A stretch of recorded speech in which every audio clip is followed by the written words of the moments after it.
So in the packaging, I will note that they do send you 3 zip ties and then also some Velcro for your mounting options. I haven't decided yet where I'm going to mount mine, so we'll get that covered in the video as well.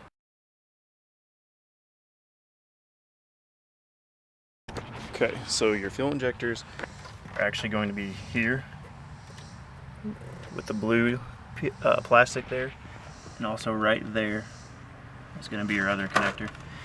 What we're going to do with the wiring, I'm going to come around to the cab,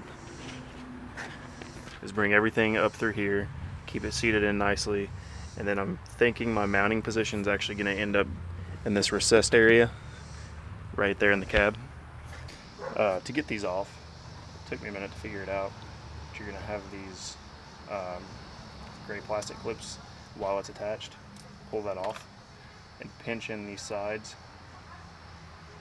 like so, and you've got to pinch them pretty hard and give it a decent little tug, and these injectors should come off of there.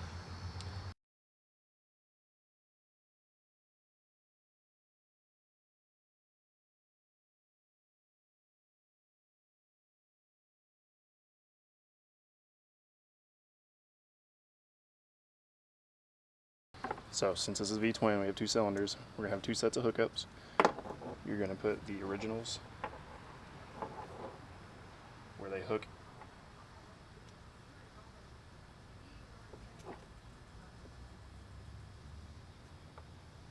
in like so, and then this is going to go directly to the injector.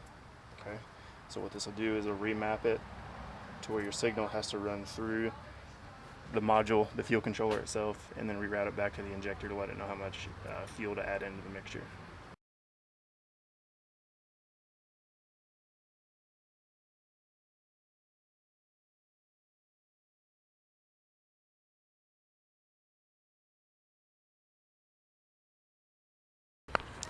Okay guys, we're not quite done yet, but I've got the fuel injectors connected to the EJK. We've got the wires ran, they're zip tied, we've got our negative lead on our battery, and now we're going to turn the key on and see if we get some power to this thing.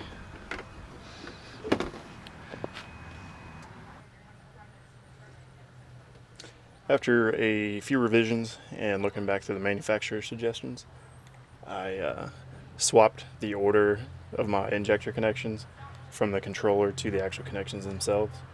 There is one of the adapters that has a red and a yellow cable on it, and that's recommended to go on the front connector. We'll take a step back there for just a minute to show you that.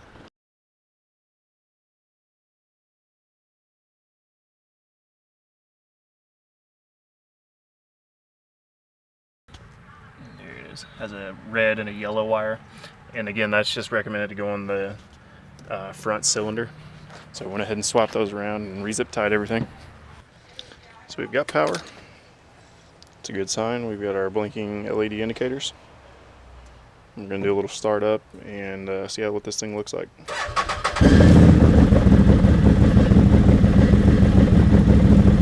Okay, so that's showing you now that you're at level 2 for your green zone of fuel. And as you give it more gas, you'll see your indicator pop up. And then Dobeck's video will actually give you some more information on the LED indicators and how everything works. Alright, so taking a look at everything that we've done. We've got our new injector connector here and here. We've got the adapter connecting at the old injector here as well as here. Got our clamps back on, everything is zip tied and cleaned out of the way. This is your negative lead to the battery terminal. Keep that off. This is your exhaust heat shield, keep it off of that. And then I've got it zip tied to this harness right here and running over into our battery.